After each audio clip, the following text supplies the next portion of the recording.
গতকালকে জাতীয় ঐক্যমত্য কমিশন যে খসড়া সনদের কপিটি আমাদের কাছে পাঠিয়েছে, তো এই কপিটি আমরা স্টাডি করেছি, দলীয় ফোরামে আলোচনা হয়েছে। তবে অত্যন্ত দুঃখের সাথে বলতে হয়, এই খসড়া সনদের কপিতে জাতীয় ঐক্যমত্য কমিশন তথা সরকার শুধুমাত্র একটা ফেনোমেনা বা একটা ঘটনাকে তারা অন্তর্ভুক্ত করেছেন, মানে জুলাই বিপ্লবকে।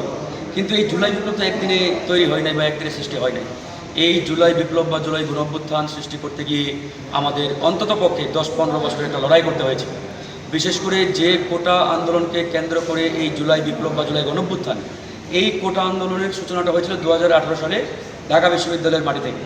সেই 2018 সালের ঐতিহাসিক কোটা সংস্কার আন্দোলনের ছিটে ফোটাও এই কমিশন এখানে অন্তর্ভুক্ত করে নাই।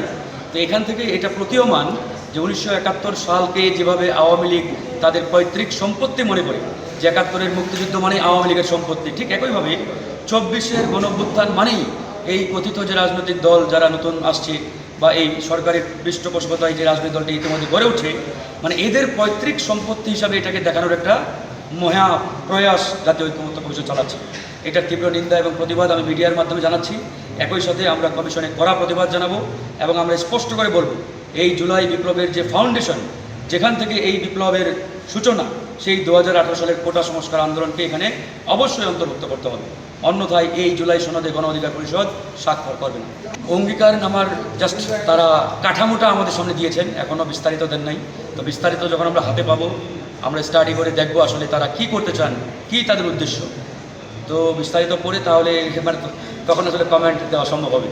এখন যেটা দিয়েছে এটা প্রাথমিক একটা খসড়া তালিকা, কীভাবে তারা এই জুলাই সনদ প্রণয়ন করতে চান তার একটা কাঠামো। তো কাঠামোটা পড়ে আসলে চূড়ান্ত জাজমেন্ট দেওয়া বা মন্তব্য করাটা সঠিক হবে না। তো আমরা বিস্তারিত পেলে তখন আসলে এই বিষয়ে মন্তব্য করব। অবশ্যই না।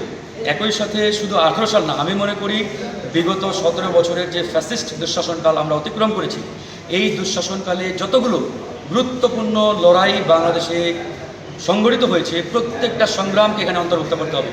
বিশেষ করে শাপলা চত্বরের যে 5ই এপ্রিলের যে শাপলা চত্বরের যে মানে একটা ভয়াবহ যে নারকীয় তাণ্ডব, এটাকেও এই জুলাই সনদে অন্তর্ভুক্ত করতে হবে।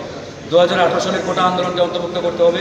একই সাথে এই যে 15-16 বছরের একটা লড়াই করতে গিয়ে বিএনপি, জামাত সহ বাংলাদেশের ফ্রন্ট লাইনের যে রাজনৈতিক দলগুলো অসংখ্য জুলুম নির্যাতনের শিকার হয়েছেন, তাদের হাজার হাজার নেতাকর্মী এখানে শহীদ হয়েছেন, অনেককে ক্রসফায়ার দেওয়া হয়েছে, গুম করা হয়েছে। এই যে ঘটনাগুলো, এগুলোর মাধ্যমেই তো মানে আপনার গণঅভ্যুত্থানের প্লট তৈরি হয়েছে। আপনি যদি মনে করে থাকেন যে হঠাৎ করে গণঅভ্যুত্থান হয়ে গেল, বিপ্লব হয়ে গেল, এটা তো একটা বোকামি হয়ে যাবে। গণঅভ্যুত্থান বা বিপ্লব তো একদিনে হয় না ভাই, এটা একটা প্লট তৈরি করতে হয়। ধীরে ধীরে সেই প্লট আপনার মানে প্রেক্ষাপট তৈরি করবে, সেই প্রেক্ষাপটের মাধ্যমে এক পর্যায়ে আপনার গণঅভ্যুত্থান বা বিপ্লব হয়।